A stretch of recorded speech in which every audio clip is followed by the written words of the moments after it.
দীর্ঘ সময় ধরে ক্ষমতা আছি বলে এখন আমরা বিশ্বমানের উন্নতি হজ ব্যবস্থা করতে পেরেছি। ইসলাম ধর্মের অন্যতম স্তম্ভ হজ, আর তাই তো মুসলিম সংখ্যাগরিষ্ঠ দেশের জন্য হজ অবশ্যকরণীয় একটি কর্ম। বাংলাদেশ মুসলিম প্রধান দেশ।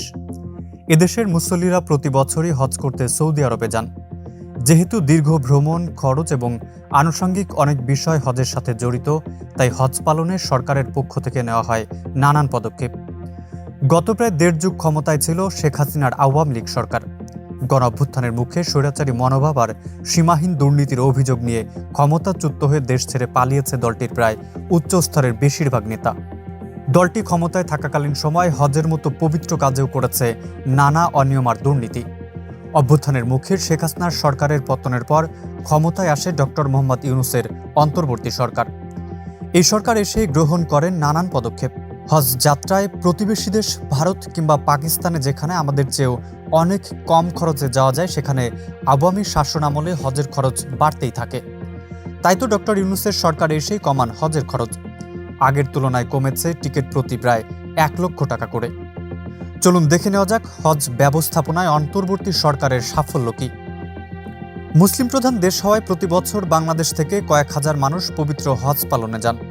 তবে বিগত সরকারের আমলে হজ ব্যবস্থাপনায় নানা অনিয়ম আর দুর্নীতি থাকায় প্রতিবারই খবরের শিরোনাম হয়েছে হজ ব্যবস্থাপনা।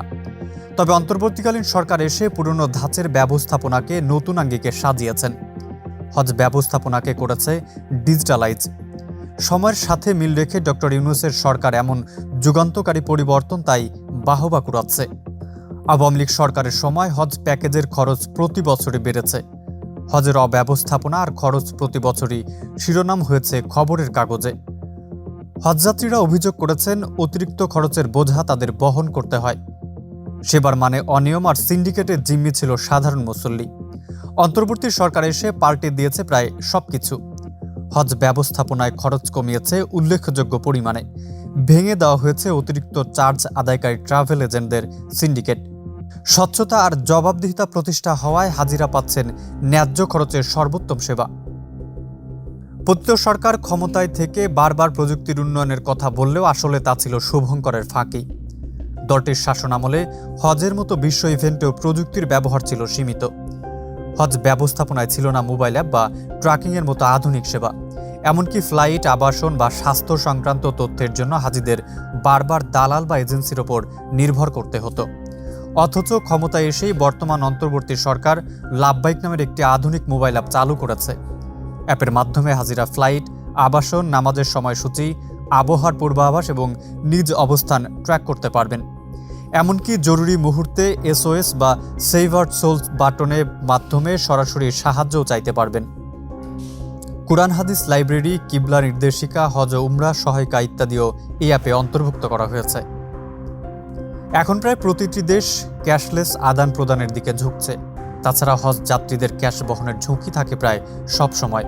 অথচ ক্ষমতায় থাকাকালীন সময়ে আওয়ামী লীগ সরকারের সময় কোনো নির্দিষ্ট প্রিপেইড কার্ড বা ডিজিটাল লেনদেনের ব্যবস্থা করেনি। অন্তর্বর্তী সরকার এসেই চালু করেছে হজ প্রিপেইড কার্ড, যার মাধ্যমে অনায়াসেই লেনদেন সম্ভব।